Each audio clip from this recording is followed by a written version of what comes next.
parinig mo. Ito, patok mo dito. Yan, tie rod in. Rack ay malitan. Okay. Okay na. Ay, magandang umaga sa atin mga boss. Meron tayo ngayong Toyota Innova at ito ay galing pa ng Taytay Rizal. Nagpapaayos na kanyang under chassis dahil nga meron daw kabig at lumalagutok, lumalagit-ngit. Ngayon pumunta ito sa ibang shop, medyo siningil siya ng 15,000 para lang maayos yung lagutok at lagit-ngit. So pinapagusto papalitan lahat yung under chassis. So dito pumunta sa atin, kaya kung ano lang yung nakita natin na sira, yun lang yung papalitan natin.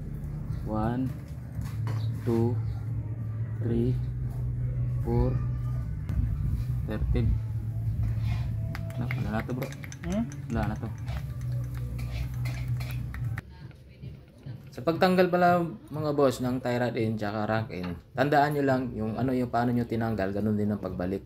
Sa pagtanggal ng tie rod in, count nyo lang ng kung ilan yung ikot bago siya matanggal, at ganun din ang pagbalik niya. So yung tinanggal namin yung tie rod in, nasa 13 count yung ano niya, ikot niya, kaya yun din ang balik namin. So itong ano, yung rack in, ang paghigpit naman nito, so tamang higpit lang, at meron tong lock washer na pwede mong pukpukin, UPN, para hindi maglalak na ito at hindi na iikot at hindi na matanggal.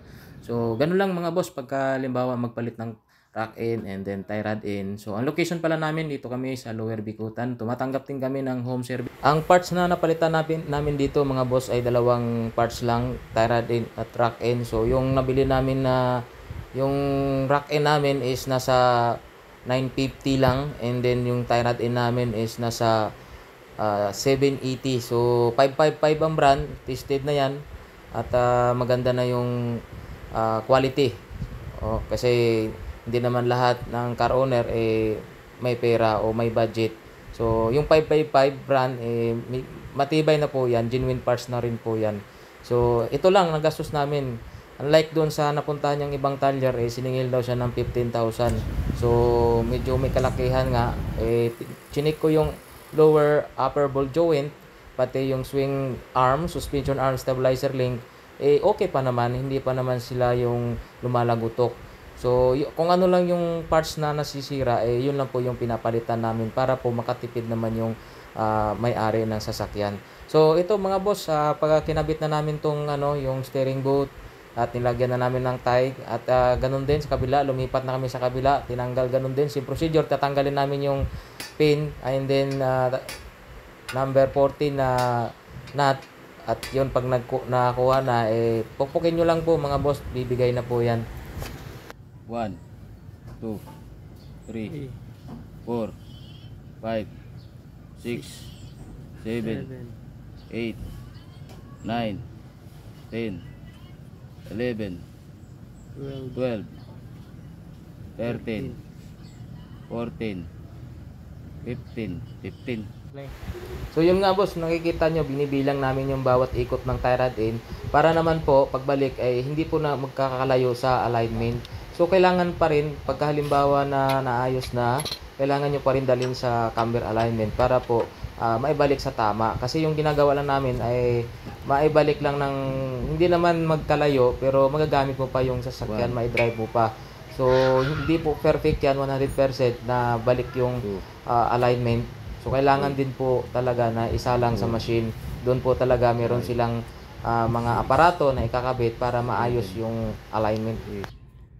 9 10 11 12 13 14 15, no? Ayun na mga boss, kung nakikita nyo kung paano namin binalik yung tie rod in, count of 15. So yun din ang pagbalik namin.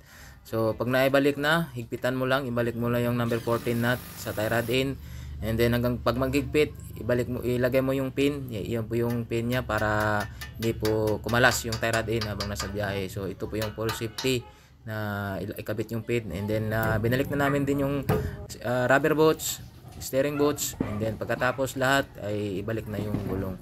So dito pagbalik ng gulong, yung procedure kung paano tinanggal, ganun din ang gagawin. Kanina makalampag, maingay. Ngayon wala na. Push na yung steering. Ayun. Wala nang marinig na agit-it, wala nang lumalagotok. So ayos na. Yung pinalitan lang natin is yung Tyra-Din tsaka yung crank. And then is doon sa sa napunta nitong ibang shop, kaya gusto palitan na lahat ng other chassis. Kaya dito pumunta at nagtiwala sa atin sa Sir Xiaomi. Maraming salamat. Ayos.